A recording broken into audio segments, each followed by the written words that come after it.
समुद्र में तेज तूफान आ जाता है। उस तूफान की वजह से समुद्र की लहरें ऊंची उठने लगती हैं और विपिन की नाव उसमें हिचकोले खाने लगती है। कुछ ही देर में विपिन की नाव पलट जाती है और वो समुद्र में गिरकर डूब जाता है। बहुत समय हो जाता है, फिर भी वो घर नहीं लौटता है। तब बहुत देर हो गई है, अब तक तो विपिन को लौटना चाहिए था। हाँ, मैं भी उसी की राह देख रहा हूँ। इन दिनों अक्सर समंदर में मौसम खराब हो जाता है, इसलिए मैं उसे जाने से मना कर रहा था। मैं जाकर देख कर आता हूँ कि क्या हुआ है। बिरजू समुद्र पर आकर देखता है, लेकिन वहाँ उसे ना तो विपिन की नाव कहीं दिखाई देती है और ना विपिन। सिर्फ समुद्र की ऊंची ऊंची लहर देखकर बिरजू घर वापस आ जाता है। सुंदर नगर नाम का एक गांव था। गांव बहुत ही सुंदर और खुशहाल था। गांव के पास ही एक सुंदर सा समुद्र था, जिसमें कई तरह की मछलियां थी। उन मछलियों को पकड़कर गांव में रहने वाले मछुआरे उन्हें बेचते थे और अपना घर चलाते थे। ऐसा ही एक मछुआरा था बिरजू। बिरजू एक गरीब मछुआरा था, जिसका भाग्य हमेशा उससे रूठा हुआ रहता था। उसके जाल में कभी मछलियां फंसती ही नहीं थी और इसलिए उसे ज्यादा पैसे नहीं मिलते थे। एक दिन वो समुंदर पर गया हुआ था। तब पता नहीं मेरे जाल में मछलियाँ क्यों नहीं फंसती हैं। बाकी सब मछुआरे तो टोकरी भर भर कर मछलियाँ लेकर जाते हैं और मैं ऐसा अभागा हूँ कि मेरे जाल में मुश्किल से 2-4 मछलियाँ फंसती हैं। कब तक ऐसा चलता रहेगा पता नहीं। बिरजू अपनी नाव में खड़ा रहकर जाल पानी में फेंकते हुए बात कर रहा होता है। जाल फेंककर बिरजू कुछ देर तक इंतजार करता है। कुछ देर के बाद जब वो जाल पानी से बाहर निकालता है, तब वो पूरा खाली होता है। ये देखकर बिरजू मायूस होकर घर वापस आ जाता है। उसे खाली हाथ आया हुआ देखकर उसकी पत्नी, आ गए आज फिर से हाथ हिलाते हुए। अब नहीं मिलती है मछलियाँ तो क्या करूं? मेरा भाग्य ही मेरे साथ खेल खेल रहा है। आपने भाग्य को दोष मत दीजिए, आप बहुत आलसी हैं। बाकी मछुआरे रात के 2-3 बजे ही समुद्र में जाल बिछा कर रखते हैं, तब जाकर उनके जाल में इतनी सारी मछलियां फंसती हैं। आप इतनी देर से समुद्र पर जाते हैं, तब तक तो सब लोग अपनी टोकरियां भर कर चले जाते हैं। मैंने कितनी बार आपको कहा है कि आप भी थोड़ी जल्दी उठकर मछली पकड़ने चले जाइए, लेकिन आप तो मेरी बात मानते ही नहीं हैं। सुबह सुबह मेरी आंख नहीं खुलती है, तुम तो जानती हो ये बात। आपकी आंख नहीं खुलती, इसका दोष भाग्य को मत दीजिए। बिना श्रम के आप पैसे किस तरीके से कमा सकते हैं? अगर पैसे कमाने हैं तो आपको अपने हाथ पैर हिलाने की जरूरत है, और वो भी समय पर। हाँ हाँ, अब ज्यादा भाषण मत दो, कल चला जाऊंगा। कल तो आपको जाना ही पड़ेगा। आज रात का खाना हो जाए, अब उतना ही अनाज बचा है घर में। कल अगर आपने मछली नहीं बेची तो भूखा रहना पड़ेगा। हमारे छोटे बच्चे के बारे में तो थोड़ा विचार कीजिए, उससे भी भूखा रखेंगे क्या आप? मैं आपको अब आखिरी बात कह रही हूँ, कल अगर आप पैसे लेकर नहीं आए तो मैं हमारे विपिन को लेकर मेरे मायके चली जाऊंगी। बिंदिया की ये बात सुनकर बिरजू को चिंता होने लगती है। वैसे तो वो आलसी ही था, सुबह देर से उठता था। बिंदिया के कई बार कहने के बाद जाल लेकर समुंदर पर जाता था। जब बाकी मछुआरे अपनी टोकरियां भरकर वापस जाते थे, तब बिरजू समुंदर पर जाता था। अगली सुबह बिंदिया जल्दी बिरजू को जगाती है और, आपको याद है ना कि आज आपको किसी भी हालत में मछली पकड़कर लानी है? हाँ हाँ याद है, जा रहा हूँ।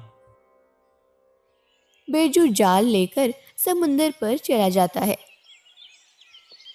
आज वो जल्दी समुंदर पर आया है, ये देखकर बाकी मछुआरे चौंक जाते हैं। उन मछुआरों में से एक, अरे भैया वो देखो कौन आ रहा है। अरे ये तो बिरजू है। बिरजू आज इतनी जल्दी आया है मछली पकड़ने के लिए? हाँ?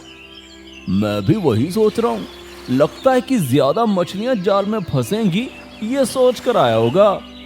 आने दो, वैसे भी उसे कहाँ मछलियां मिलने वाली हैं? मछलियां तो हमने पहले ही पकड़ ली हैं। चलो उसे जरा छेड़ते हैं। रमेश और भरत सोचते हैं कि बिरजू को जरा छेड़ते हैं। सब अपनी मछलियों से भरी हुई टोकरियां सर पर उठाकर चलने लगते हैं।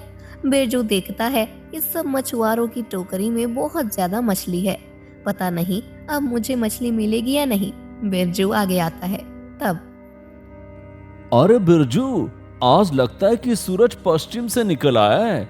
तुम इतनी जल्दी आए हो समंदर पर। हाँ, तुम सब तो पहले ही आकर मछलियां पकड़ कर ले जाते हो। मेरे लिए तो मछलियां बचती नहीं है, इसलिए मैंने सोचा कि आज जरा जल्दी आ जाता हूं, बस और कुछ नहीं। हाँ हाँ, अब सबने तो मछलियां पकड़ ली हैं। जब तक तुम मछलियां पकड़कर बेचने जाओगे तब तक तो हम सब बाजार में जाकर मछलियां बेच भी देंगे। रमेश और भरत बिरजू पर हंसकर और उसका मजाक बनाकर चले जाते हैं। बिरजू अपना जाल लेकर समुद्र पर जाता है और समुद्र में जाल फेंकता है। कुछ देर के बाद बिरजू का जाल भारी हो जाता है। बिरजू खुश होकर जाल खींचता है। वो अपने जाल में देखता है तो हक्का बक्का रह जाता है।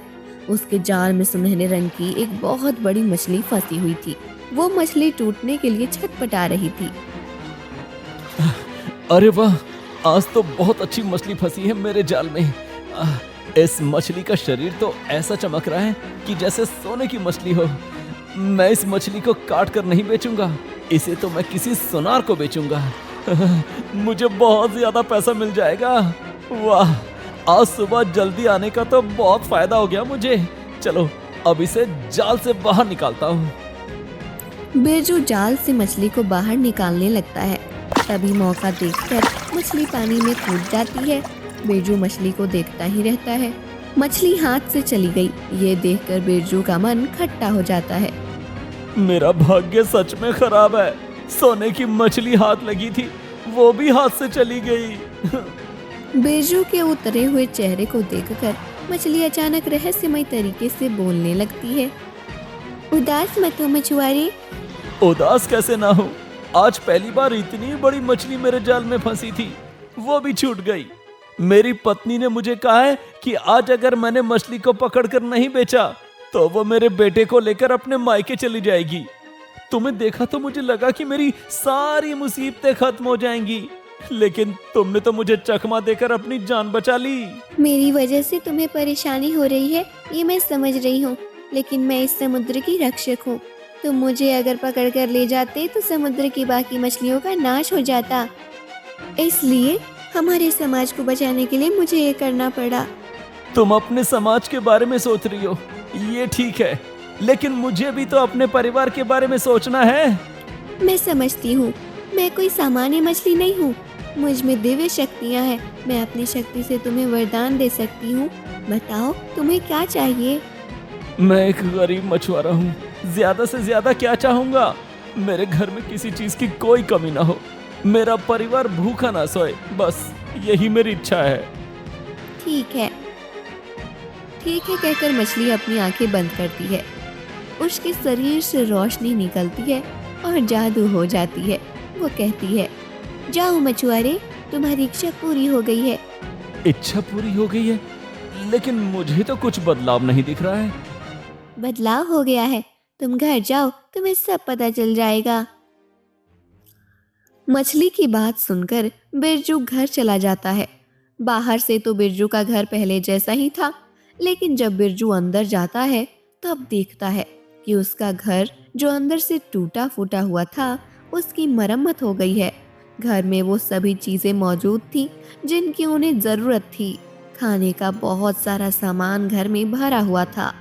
बिरजू और बिंदिया का बेटा विपिन अपने पसंद के लड्डू खा रहा था। उसे देखकर बिरजू को बहुत खुशी होती है। बिरजू को देखकर, आ गए आप, देखिए क्या चमत्कार हो गया है। अचानक हमारा घर ठीक हो गया है और घर में सब सामान भी भर गया है। हाँ, देख रहा हूँ। लेकिन अचानक ये चमत्कार हुआ कैसे? ये सब सुनहरी मछली ने किया है। बिरजू समुद्र पर घटी सब बात बिंदिया को बता देता है। अच्छा, ऐसा हुआ था।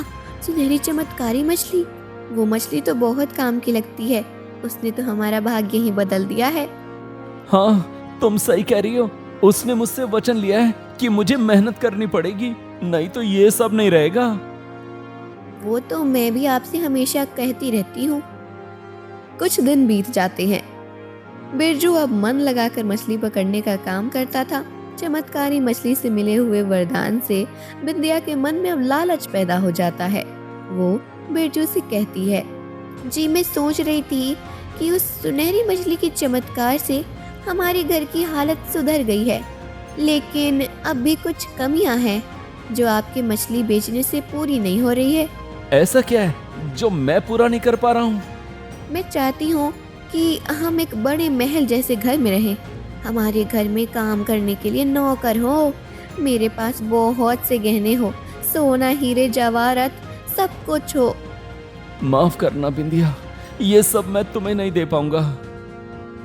हाँ, जानती हूँ कि आप ये सब नहीं दे सकते, लेकिन आपकी वो चमत्कारी मछली तो दे सकती है ना।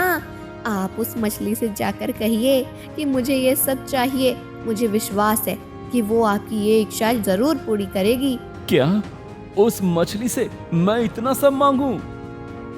हाँ, उसी ने आपको कहा था ना कि जिस भी चीज की जरूरत हो मांग लेना, तो आप मांग लीजिए। बिरजू को बिंदिया की बात माननी पड़ती है। वो समुंदर पर आ जाता है। वो हाथ जोड़कर सुनहरी मछली की प्रार्थना करता है। सुनहरी मछली प्रकट हो जाती है। बताओ मछुआरे, अब तुमने मुझे यहाँ क्यों बुलाया है? तुम्हारे वरदान से मेरे घर में मरम्मत हो गई।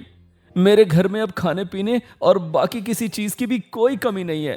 सब कुछ ठीक चल रहा है, लेकिन मेरी पत्नी चाहती है कि हमारी जिंदगी और बेहतर हो जाए। अच्छा, तुमने अपनी पत्नी को ये नहीं कहा कि तुम मेहनत करके उसे वो सब दिला सकते हो जो वो चाहती है? नहीं मेरी प्यारी मछली, मैं चाहकर भी उसकी इच्छा पूरी नहीं कर सकता हूँ। इसलिए तो मैं तुम्हारी मदद मांगने आया हूँ। तुम अपने वरदान से मेरी ये विनती मान्य कर लो, ऐसी मेरी तुमसे प्रार्थना है। इस बार मैं तुम्हारी विनती मान लेती हूँ, पर इस बात का ध्यान रखना कि अपनी जरूरतें लालच में नहीं बदले। हाँ, मैं इस बात का पूरा ध्यान रखूंगा। मछली के शरीर से फिर से रोशनी निकलने लगती है। जादू हो जाता है और बिरजू अपने घर आ जाता है। जब बिरजू समुंदर पर गया था तब उसका छोटा सा घर था, और अब सुनहरी मछली की जादू की वजह से उसका घर महल जैसा बड़ा बन गया था। उस घर में नौकर चाकर काम कर रहे थे और बिंदिया भारी साड़ी पहनकर चमचमाते हुए गहने पहनकर उस महल में घूम रही थी। विपिन के शरीर पर भी अच्छे कपड़े थे। बिरजू को देखकर बिंदिया कहती है, देखिए हमारा घर तो एक महल बन गया है। आपकी उस मछली ने फिर से चमत्कार दिखा दिया। आज तक गांव में सब हमारा मजाक उड़ाते थे, लेकिन अब हमारे इस महल को देखकर सबकी आंखें फटी की फटी रहेंगी। हाँ, लेकिन ध्यान रहे कि सुनहरी मछली के बारे में किसी गांव वाले को पता ना चले। अगर किसी गांव वाले को पता चल गया तो कोई मछुआरा उस सुनहरी मछली को पकड़कर उसका गलत इस्तेमाल ना करे। हाँ हाँ पता है। अब जाइए, आप भी अच्छे कपड़े पहन लीजिए। बिरजू जाकर कपड़े पहन लेता है। अचानक से बिरजू के घर की जगह एक महल खड़ा है। ये देखकर सच में गांव वालों की आंखें चमकने लगती हैं। हर आने जाने वाला आश्चर्य से उस महल को देखने लगता है। रमेश और भरत दोनों एक बार समुंदर पर जा रहे थे, तब भरत, अचानक क्या चमत्कार हो गया है उस बिरजू की जिंदगी में?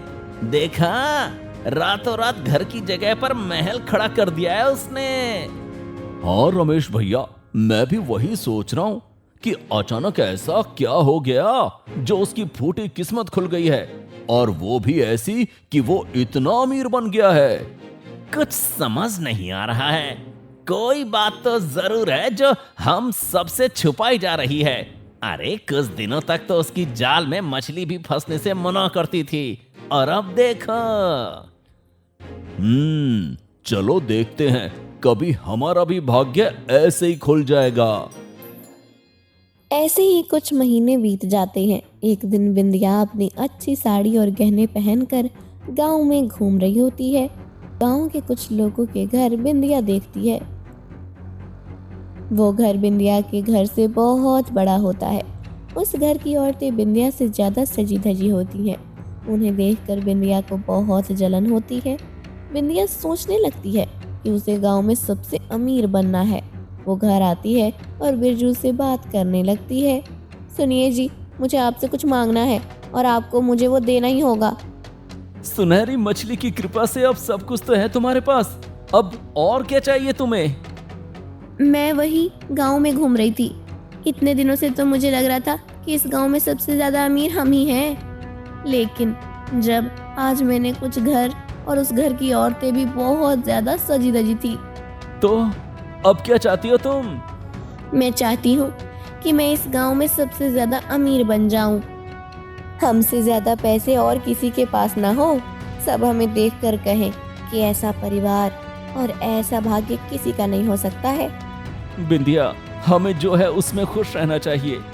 पहले तो हमें खाना भी नसीब नहीं होता था, पर आज देखो हम कितने खुश हैं। हमारे घर में सब कुछ है, काम करने के लिए नौकर है। अब और लालच करना ठीक नहीं है। मैं वो कुछ नहीं जानती। उस मछली को वरदान देने में कोई दिक्कत नहीं है, तो आपको मांगने में क्या दिक्कत है? चलिए, मैं चलती हूँ आपके साथ। बिंदिया बिरजू को जबरदस्ती समुंदर पर ले जाती है। बिरजू उसकी जिद के सामने घुटने टेक देता है और सुनहरी मछली को बुलाने के लिए हाथ जोड़कर प्रार्थना करता है। हे मेरी प्यारी सुनहरी मछली, प्रकट होकर मुझे दर्शन दे दो। बिरजू की आवाज सुनकर सुनहरी मछली पानी की ऊपरी सतह पर आ जाती है।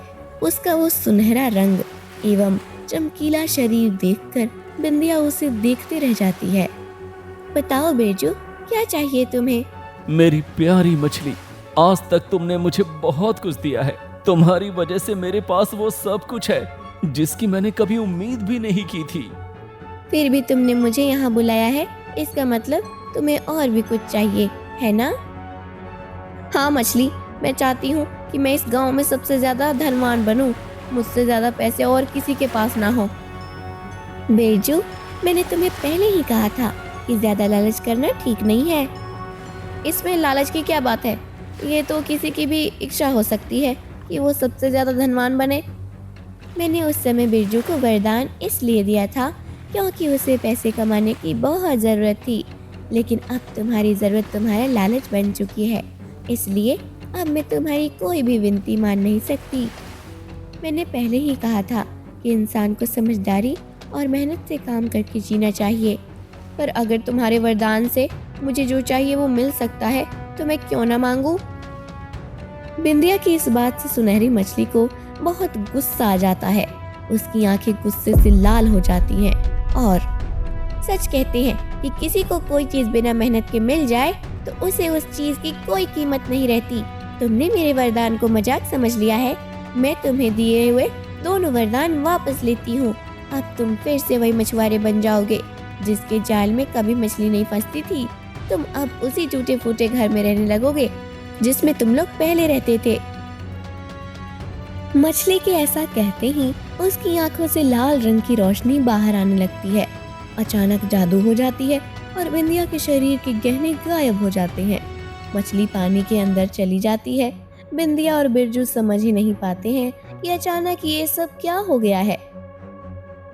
वो घर लौटते हैं, तब उनके सामने महल नहीं, उनका वो पुराना टूटा हुआ घर होता है। वो देखकर बिंदिया को बहुत दुख होता है। ये सब क्या हो गया? मैं तो इस गांव की सबसे अमीर बनना चाहती थी और अब पहले जैसे गरीब बन गए हम। मैंने तो तुम्हें पहले ही कहा था कि सुनहरी मछली ने हमें बहुत कुछ दिया है, उसमें खुश रहो, पर तुमने मेरी बात नहीं मानी। अब हमें फिर इस गरीबी में जीना पड़ेगा। मेरे भाग्य ने आज फिर एक बार मेरे साथ अजीब खेल खेला है। अब बिरजू और बिंदिया को फिर से उन्हीं सब मुसीबतों के साथ जीना पड़ रहा था। बिरजू को फिर से अचानक गरीब बना हुआ देखकर एक दिन, अरे बिरजू, सच कहते हो तुम कि हमारा भाग्य कभी भी बदल सकता है। हम तो तुम्हें किस्मत का धनी समझ रहे थे जो अचानक तुम इतने अमीर बन गए थे, पर देखो फिर एक बार तुम वहीं आ गए हो जहां पहले थे। क्यों भरत? हाँ, हमने तो कभी ऐसा उलट फेर नहीं देखा है। एक चमत्कार हुआ और तुम अमीर बन गए और फिर अचानक से सब पहले जैसा हो गया।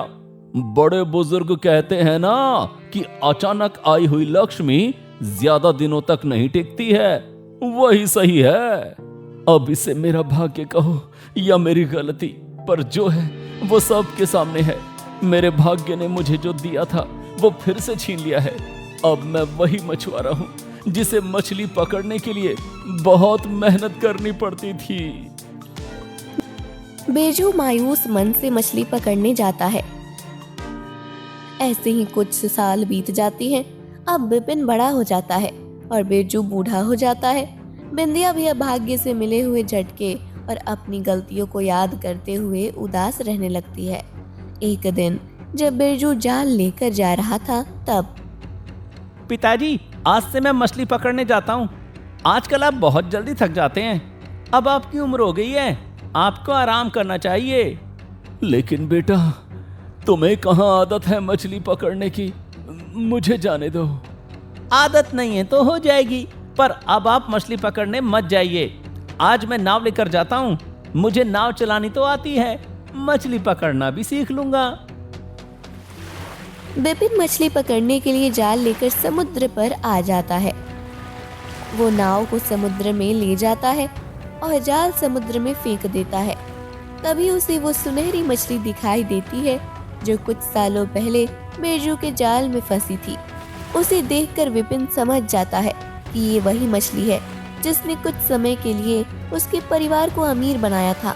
विपिन ने उस मछली से पूछा, जरूर तुम वही मछली हो जिसने थोड़े समय के लिए मेरे पिता का भाग्य बदला था। पर अगर तुम्हें हमें फिर से गरीब ही बनाना था तो तुमने हमें अमीर बनाकर सपने क्यों दिखाए? तुम्हें गरीब मैंने नहीं, तुम्हारी माँ के लालच ने बनाया है। मैंने तो तुम लोगों को जरूरत से ज्यादा दिया था, लेकिन तुम्हारी माँ गांव की सबसे अमीर व्यक्ति बनना चाहती थी, जो सही नहीं था। इसलिए मैंने वो सब कुछ फिर से छीन लिया। इससे पहले कि विपिन मछली से और कुछ पूछे, समुद्र में तेज तूफान आ जाता है। उस तूफान की वजह से समुद्र की लहरें ऊंची उठने लगती हैं और विपिन की नाव उसमें हिचकोले खाने लगती है। कुछ ही देर में विपिन की नाव पलट जाती है और वो समुद्र में गिरकर डूब जाता है। बहुत समय हो जाता है, फिर भी वो घर नहीं लौटता है। तब बहुत देर हो गई है, अब तक तो विपिन को लौटना चाहिए था। हाँ, मैं भी उसी की राह देख रहा हूँ। इन दिनों अक्सर समंदर में मौसम खराब हो जाता है, इसलिए मैं उसे जाने से मना कर रहा था। मैं जाकर देख कर आता हूँ कि क्या हुआ है। बिरजू समुद्र पर आकर देखता है, लेकिन वहाँ उसे ना तो विपिन की नाव कहीं दिखाई देती है और ना विपिन। सिर्फ समुद्र की ऊंची ऊंची लहर देखकर बिरजू घर वापस आ जाता है।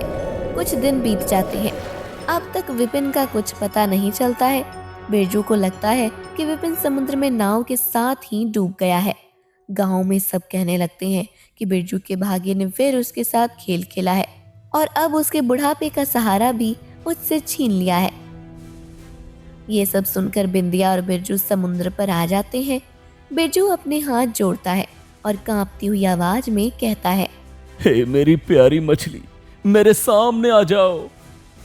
बिरजू की आवाज सुनकर मछली प्रकट हो जाती है।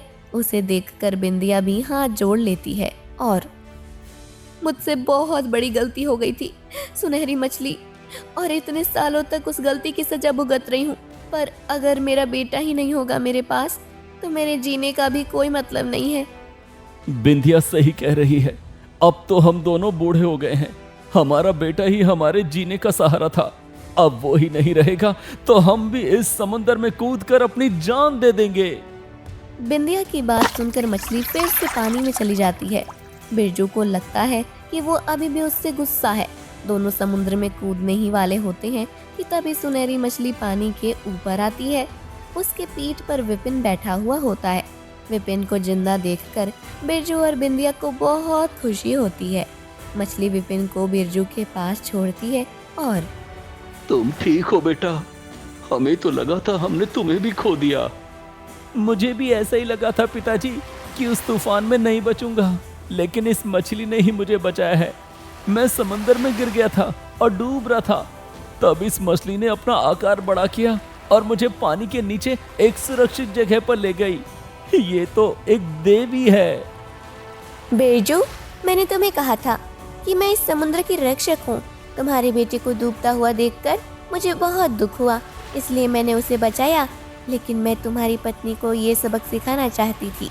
हमारा भाग्य सिर्फ पैसों से नहीं होता, हमारी सबसे बड़ी संपत्ति तो हमारा परिवार होता है। इसलिए मैंने इसे इतने दिनों तक यहाँ सुरक्षित रखा था। बिंदिया और बिरजू समझ जाते हैं कि मछली उन्हें क्या समझाना चाहती है। वो दोनों अपने बेटे के साथ घर चले जाते हैं। बिरजू विपिन को मछली कैसे पकड़ते हैं वो सिखाता है और अब दोनों बाप बेटा मिलकर मेहनत से मछलियां पकड़ने लगते हैं। भाग्य से बिरजू का बेटा उसे वापस मिल जाता है और उसका भाग्य फिर से एक बार बदल जाता है। ऐसे ही कुछ दिन बीत जाते हैं। एक दिन विपिन अकेला मछली पकड़ने आता है। तब वो देखता है कि एक समुंदर सूख रहा है।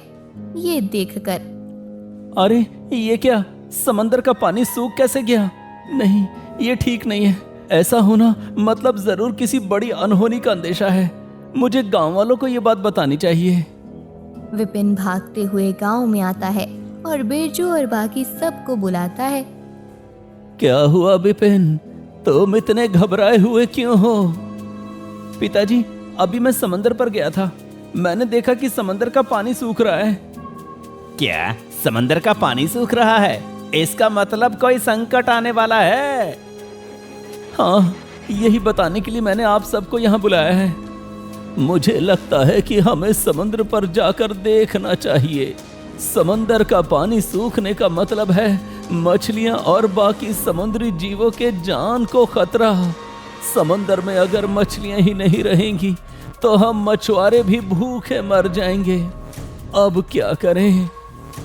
चलिए हम सब चलते हैं, वहां जाकर ही कुछ पता चल सकता है। सभी समुंदर पर आ जाते हैं। वो देखते हैं धीरे धीरे पूरा समुंदर सूख रहा है। मछलियाँ तड़पने लगती हैं। समुंदर में जो वनस्पतियाँ थीं वो भी सूख गई थी। तभी बिरजू देखता है कि वो सुनहरी मछली भी तड़प रही है। विपिन, वो देखो, हमारी प्यारी सुनहरी मछली भी पानी के बिना तड़प रही है। हमें उसे बचाना चाहिए। वही बता सकती है कि क्या हुआ है। विपिन भाग कर जाता है और एक बड़ी बाल्टी में पानी भरकर ले आता है। फिर बिरजू उस मछली को उठाकर बाल्टी में डालता है। फिर, मेरी प्यारी मछली, ये क्या हो गया है? ये समंदर अचानक सूख क्यों गया है? समुंदर के नीचे एक दानव रहता है।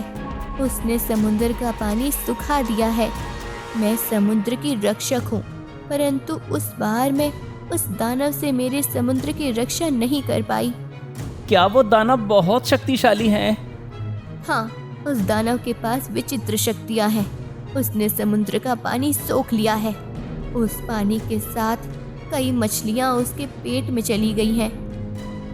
लेकिन वो दानव ऐसा क्यों कर रहा है और उसे रोकने का कोई उपाय नहीं है क्या? उस दानव के पास एक अंगूठी थी जिसके रत्न से उसकी शक्तियाँ बढ़ जाती हैं। उस अंगूठी को उस दानव ने बहुत बड़ी तपस्या के बाद प्राप्त किया था। वो अंगूठी समुद्र में कहीं खो गई है। उसे खोजने के लिए उसने समुद्र को सुखा दिया है। इसका उपाय यही है कि उसे उसकी अंगूठी वापस मिल जाए। लेकिन अगर उसे वो अंगूठी मिल गई तो वो अपनी शक्तियों का गलत इस्तेमाल कर सकता है। फिर क्या करें? उसका भी उपाय है, लेकिन उसके लिए पहले उसे वो अंगूठी दिखाना जरूरी है। अंगूठी मिलने के बाद वो समुद्र का पानी वापस निकाल देगा। उसी अवसर का फायदा उठाकर उस दानव को खत्म करना होगा। लेकिन वो खत्म कैसे होगा? उस दानव अंगूठी को अगर कोई इंसान पहन ले तो उसमें भी शक्ति आ जाएंगी और उसकी आंखों से निकलने वाली आग से दानव भस्म हो जाएगा।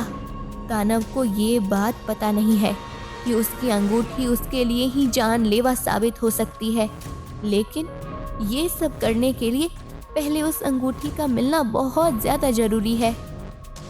विपिन कुछ सोचता है और घर जाकर एक अंगूठी लेकर आता है। वो अंगूठी देखकर मछली कहती है कि ये वही अंगूठी है। ये अंगूठी मुझे उस दिन मछली के साथ जाल में मिली थी। मैंने वो घर में रख दी थी, लेकिन उस अंगूठी के पीछे ये कहानी होगी, ये मुझे पता नहीं था। विपिन उस अंगूठी को पकड़कर खड़ा हो जाता है। जैसे ही अंगूठी की रोशनी फैलती है, वो दानव प्रकट हो जाता है। विपिन ने उसे कहा कि अंगूठी देता हूँ, लेकिन पहले समुद्र का पानी वापस दे दो। दानव अपना मुंह खोलता है और समुद्र का पानी बाहर निकालता है। तब विपिन वो अंगूठी पहन लेता है और उसकी आंखों से आग बाहर आने लगती है, जिससे दानव जलकर भस्म हो जाता है। सभी समुद्री जीव बच जाते हैं और सुनहरी मछली खुश होकर अपना जादू चलाती है। विपिन के सामने पैसों और हीरे जवाहरात को ढेर लगा देती है, जिसे विपिन पूरे गांव में बांट देता है। अब विपिन और बिरजू के साथ पूरे गांव की किस्मत बदल जाती है।